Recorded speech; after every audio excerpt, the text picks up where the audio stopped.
Everyone, welcome to my channel. आज हम लोग कंटिन्यू करने वाले हैं अपना टॉपिक स्टेट्स ऑफ मैटर। पिछले वीडियो में क्या पढ़ा था, एक बार क्विक रिकैप दे देता हूँ। प्लाज्मा, बोस-आइंस्टाइन कंडेंसेट, नवी स्टेट्स थी। मैंने इनको पूरी डिटेल में समझाया था। अगर आपको वो वीडियो नहीं मिली तो आप वो प्लेलिस्ट में जाकर ढूंढ सकते हैं या वैसे भी सर्च कर सकते हैं। तो अब प्लाज्मा यानी जो बहुत गर्म स्टेट है, बोस-आइंस्टाइन कंडेंसेट यानी जो बहुत ठंडी स्टेट है। ये मैंने ब्रीफ तुमको बता दिया। अब स्टेट्स ऑफ मैटर में क्या पढ़ेंगे? स्टेट्स ऑफ मैटर पहले आधा किया था, अब बाकी के आधे में क्या पढ़ेंगे? बाकी के आधे में हम अपनी 3 टिपिकल स्टेट जो बचपन से पढ़ते आ रहे हैं, सॉलिड, लिक्विड, गैस, उसके बहुत सारे डिफरेंसेस देखेंगे कि हाँ इसमें ये होता है, इसमें ये होता है। तो वो सारे डिफरेंसेस हम देखेंगे आज के लेक्चर में। तो चलिए फिर आज के लेक्चर को शुरू करते हैं। अब ये पूरा टेबल आपके सामने है, नेक्स्ट पेज पे भी कंटिन्यूएशन है इसकी। तो इसको बहुत ज़्यादा डिटेल में पढ़ेंगे हम, कोई छूट नहीं करनी हमने ताकि पेपर में मार्क्स ना कटें। इजीली पढ़ेंगे, बातों में सब पढ़ा दूंगा, ठीक है। तो चलिए अब शुरू करते हैं। सबसे पहले सॉलिड्स की बात करें तो constituent particles are very closely packed. In liquids, the constituent particles are less closely packed. In gases, the constituent particles are far apart from each other. ये important difference है। अब इसका जो प्रॉपर्टी का नाम है, प्रॉपर्टी का नाम समझते हो? मतलब एक जो कॉमन सा हम नेम लें कि हाँ हम अब बात कर रहे हैं इस चीज की, इन तीनों में बताएंगे। प्रॉपर्टी मीन्स जो प्रॉपर्टी, मतलब प्रॉपर्टी को एक तरह से तुम कह सकते हो, प्रॉपर्टी को प्रॉपर्टी कह सकते हो। वैसे तुम प्रॉपर्टी तुम सबको पता होगा। तो इसकी प्रॉपर्टी का नाम है इंटरमॉलिक्यूलर स्पेसेस। एक वर्ड है इंटरमॉलिक्यूलर स्पेसेस।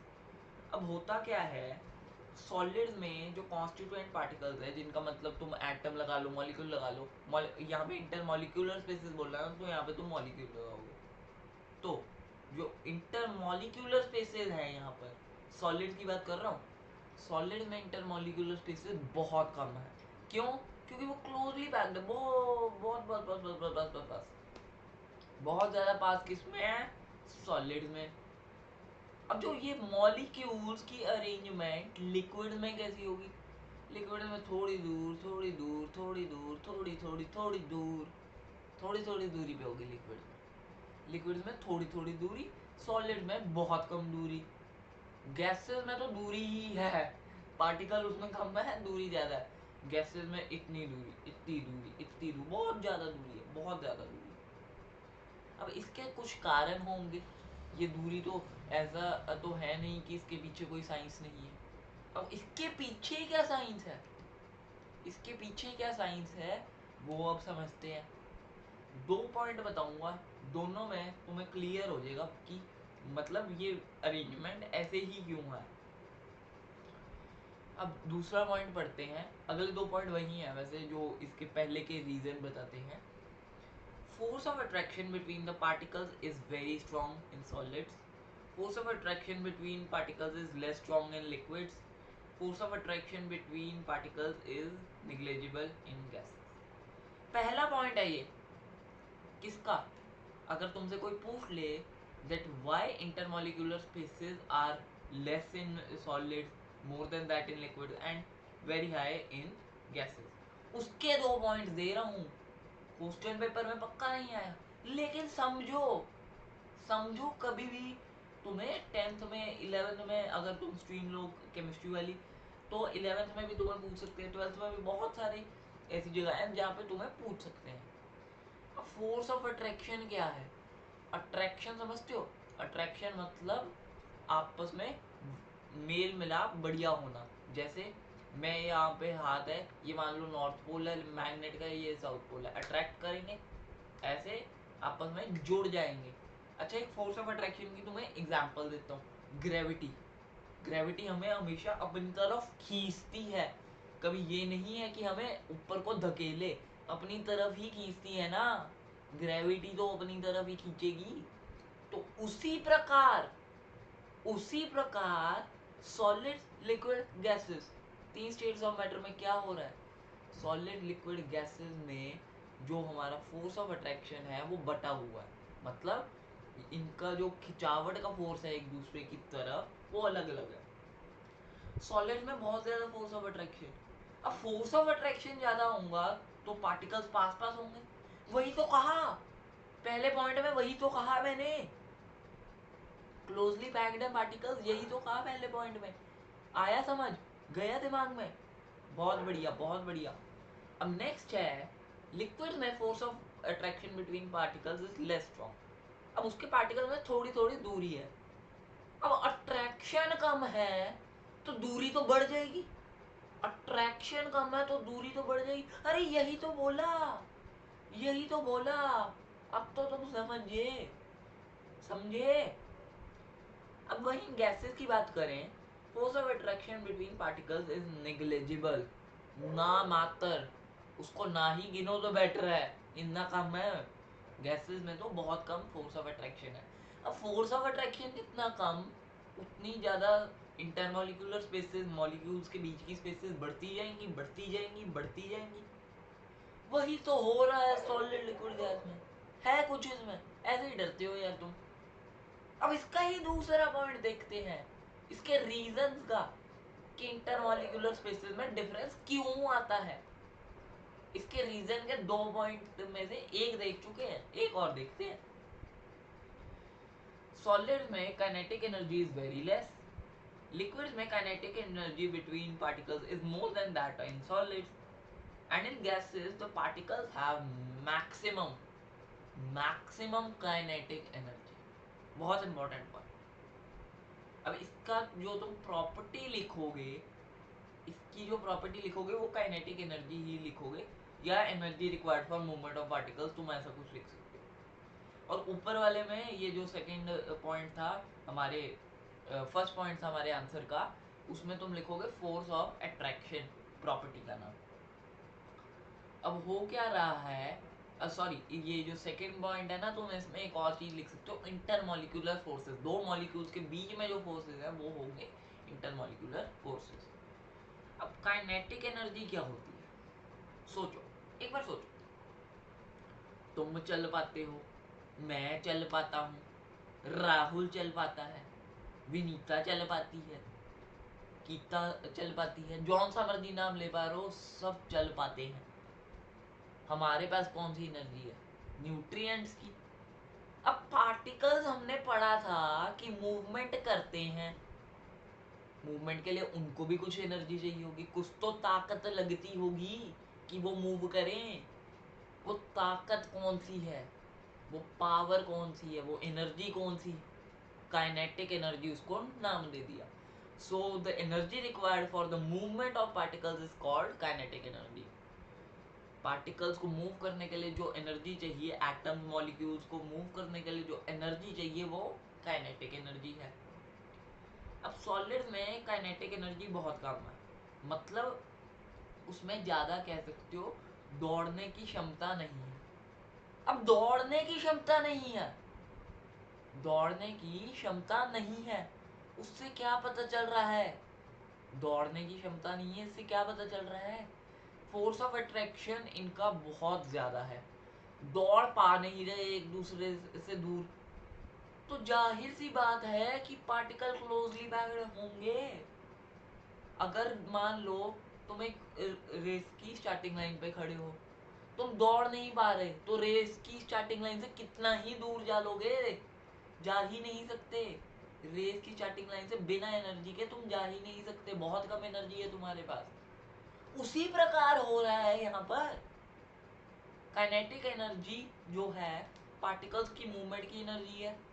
अब ये दो पार्टिकल्स हैं, ये आपस में दूर नहीं हो पा रहे, तो जाहिर सी बात है फोर्स ऑफ अट्रैक्शन यानी इनके मॉलिक्यूल्स जो होंगे इंटरमॉलिक्यूलर स्पेसेस कम हो जाएंगे।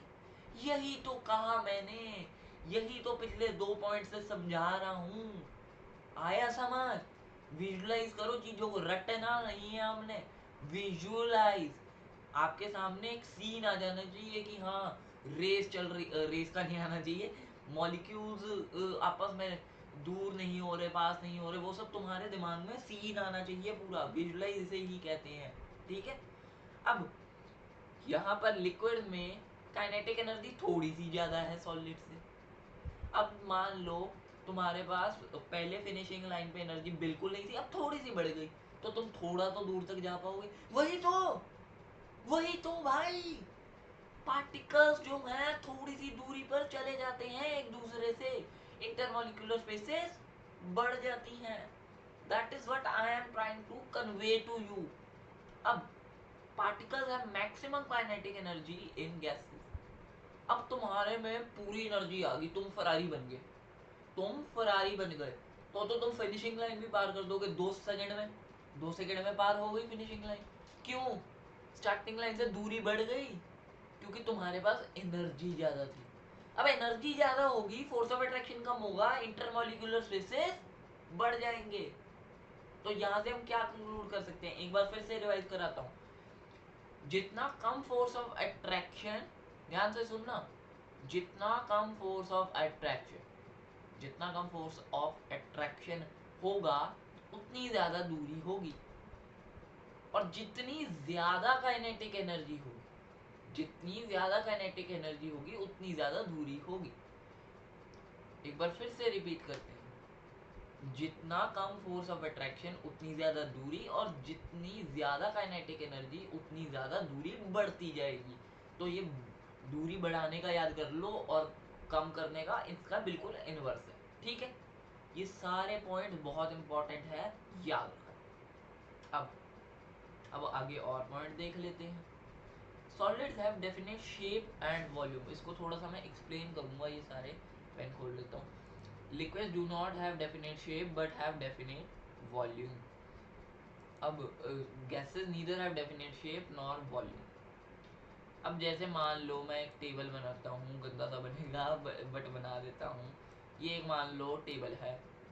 अब ये टेबल, चलो टेबल को ना नीचे से, ये बेड टाइप बन गया, चलो ये बेड है।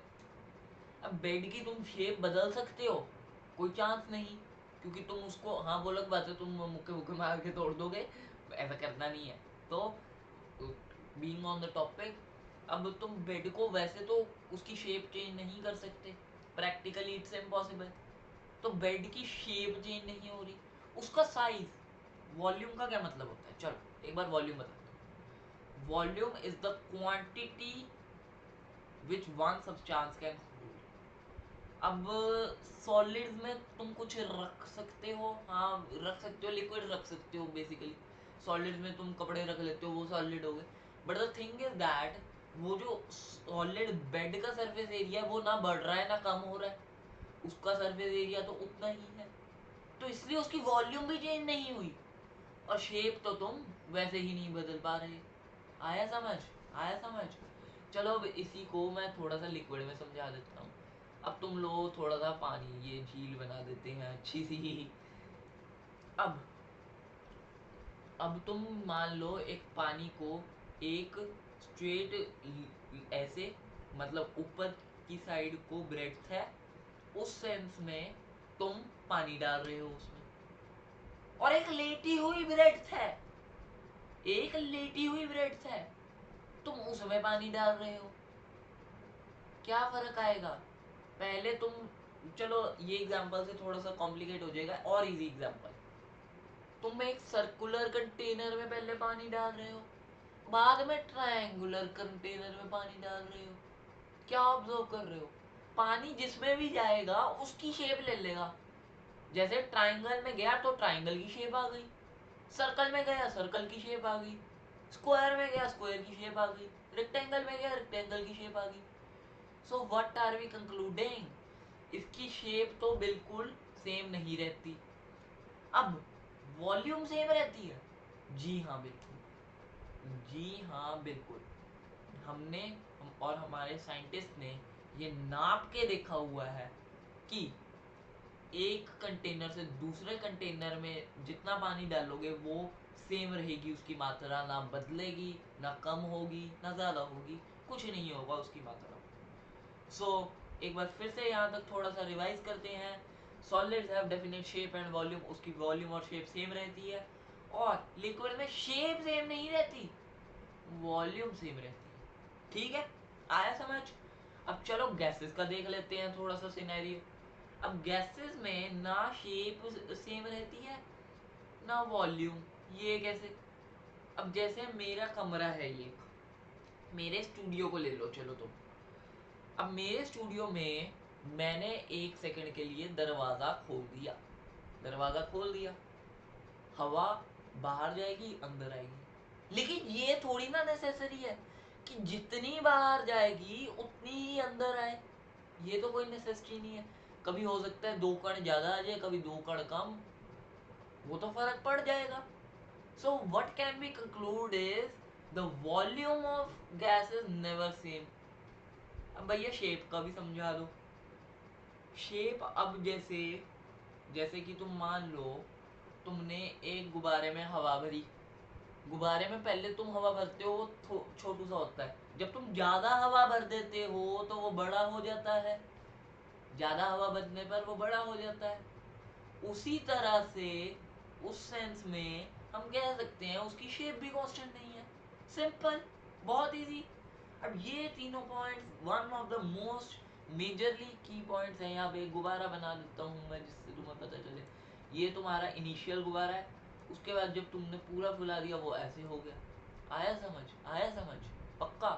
Very good. अब ये पॉइंट्स पे मैंने इतना टाइम इसलिए दिया क्योंकि ये बहुत इंपॉर्टेंट है पेपर में आने के।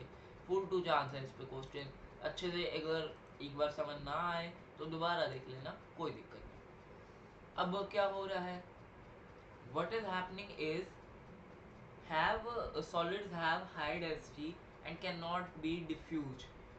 In liquids the density is lower than solids and can easily diffuse. In gases the density is the least and can easily diffuse. ये क्या हो रहा है? ओ डिफ्यूजन, डिफ्यूजन, अरे हाँ भैया हमने पढ़ा था, आपसे ही पढ़ा था। Diffusion is the intermixing of particles on their own. ओ भाई तुम्हें याद भी हो गया, वाह वाह वाह वाह। डिफ्यूजन एक बार मैं फिर से बता दूं, एक कमरे में परफ्यूम छिड़कते हो दूसरे कमरे तक खुशबू जाती है। क्यों?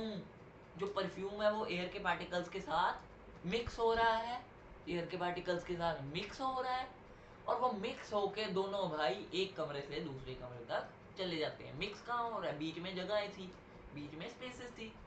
अब डिफ्यूजन और डेंसिटी, डेंसिटी भी मैं पिछले लेक्चर में बताया था बट एक बार फिर से मैं बताऊंगा थोड़ा सा। Density is mass upon volume. किसी चीज का भार और उसकी क्वांटिटी की रेशो को कहते हैं डेंसिटी। किसी चीज का खुद का भार कह लो, क्योंकि weight is the inclusion of gravity. Weight में ग्रेविटी आ जाती है, मास में ग्रेविटी नहीं आती। अब हो क्या रहा है, सॉलिड्स के पास ज्यादा डेंसिटी है। ज्यादा डेंसिटी क्यों है? ज्यादा डेंसिटी क्यों है? क्योंकि सॉलिड्स का जो वॉल्यूम नहीं सॉरी वेट होता है, मास होता है। या देखो अब ये मास वेट ना हर एक को कंफ्यूज करता है, so I also sometimes get confuse, I am sorry for that. But अब ये जो मास है ना, ये जो मास है वो ज्यादा होता है। खुद का भार तो तुमने भी देखा होगा सॉलिड्स का काफी बारी, मेजॉरिटी टाइम्स ज्यादा होता है। अब जब न्यूमिनेटर बड़ा हो जाता है डिनोमिनेटर उतना ही रहता है, क्योंकि वॉल्यूम तो आसपास ही रहेगी, वॉल्यूम ज्यादा डिफरेंस नहीं होता। वो डिपेंड करता है वैसे thing to thing, it does not make sometimes difference. अब होता क्या है, वेट जब मास जब ज्यादा हो गया, मास ज्यादा हो गया, वॉल्यूम उतनी ही है। When numerator is greater than denominator the result will increase. ये याद कर लो, when numerator is greater than denominator the result will gradually increase with the gradual change in numerator. मतलब जब न्यूमरेटर बड़ा है डिनोमिनेटर से तब क्या होगा, आपका जो उत्तर आएगा वो बड़ा होगा पहले की वैल्यू से। अब हो क्या रहा है, इनकी डेंसिटी ज़्यादा है। अब they can not be diffuse. Diffusion में मैंने पढ़ाया भी था, इनके बीच में जगहें बहुत कम है, परफ्यूम के पार्टिकल्स कहाँ आके बैठेंगे, उनके लिए जगह ही नहीं है। तो इसलिए सॉलिड में डिफ्यूजन होती ही नहीं, बहुत कम। इधर यू कैन से निग्लेक्टेबल कि हाँ नामात्र, या होती ही नहीं ये कह सकते हो तुम। फिर लिक्विड में density is lower than solids and can diffuse. अब लिक्विड में जो डेंसिटी होती है ना, लिक्विड में जो डेंसिटी होती है वो काफ़ी कम होती है सॉलिड्स के मुकाबले। क्यों? क्योंकि आपका जो मास है वो डिक्रीज कर गया, आपका मास डिक्रीज कर गया। अब मास के डिक्रीज के कारण क्या हो रहा है, मास के डिक्रीज के कारण क्या हो रहा है रे, मास के डिक्रीज के कारण आपका सॉल्यूशन डाउन जा रहा है, सॉल्यूशन डाउन जा रहा है, और इसलिए डेंसिटी को लो कह देते हैं। They can diffuse. अब इनके पार्टिकल्स के बीच में थोड़ी थोड़ी जगह है, तो थोड़ी सी ट्रैवलिंग तो हो जाएगा, थोड़ी सी जगह है तो थोड़े से जो पार्टिकल्स हैं वो मूव कर लेंगे। अब गैस में भार तो बहुत ही कम है खुद का, तो इसलिए डेंसिटी भी कम हो गई, है ना। तो डेंसिटी भी कम हो गई, and they can easily diffuse. ज्यादा जगह है बीच में, ज्यादा जगह है, पॉइंट पे फोकस करो, ज्यादा जगह है। अब ज्यादा जगह है तो बीच में से पार्टिकल्स की मूवमेंट की ज्यादा जगह निकल गई। सिंपली यहाँ से आया है कि density is least in gas and can easily diffuse. ठीक है, आया समझ। अब इन दोनों का मैं बता दूं, सो इन दोनों की प्रॉपर्टीज बता दूं। सो पहले में आप लिख सकते हो शेप एंड वॉल्यूम, और दूसरे में लिख सकते हो density and amount of diffusion. ये पॉइंट्स आप अलग अलग कर लेना, मैं कंबाइन करके लिखे हैं, ठीक है, थोड़ा सा अलग कर लेना। अब नेक्स्ट में लिखोगे आप कंप्रेसिबिलिटी। कंप्रेसिबिलिटी क्या होती है, किसी चीज को दबाना, मतलब कोई चीज कितना दब सकती है उसे कंप्रेसिबिलिटी कहते हैं। अब solids are incompressible, liquids are less compressible, and gases are highly compressible. Gases are highly compressible. अब सॉलिड इनकम्प्रेसिबल कैसे हैं, सॉलिड इनकम्प्रेसिबल कैसे हैं? आप कहोगे कि स्पंज तो हो जाता है, स्पंज हो जाता है। भैया वो बहुत अलग कंसेप्ट है, अभी बताऊंगा, 2 मिनट। अब सॉलिड्स में मान लो मैं कोई एग्जांपल लेता हूँ, जैसे कुर्सी ले लो एक, कुर्सी को तुम दबा सकते हो, करके भी स्क्वीज नहीं कर पाओगे, दम जितना मर्जी लगा लो, कुर्सी स्क्वीज नहीं होने वाली। पुष्पा झुकेगा नहीं, कुर्सी स्क्वीज होएगी नहीं। अब लिक्विड में तुम पानी को थोड़ा सा ठप करके 2 सेकंड के लिए सही दबा तो सकते हो, लिक्विड्स को तुम दबा सकते हो। अब गैसेस को, गैसेस मेरे सामने कितनी सारी होंगी, मेरे को नहीं पता कौन सी है, दब गई, दब गई ना गैसेस। उसी तरह से हम कंप्रेसिबिलिटी की प्रॉपर्टी को देखते हैं।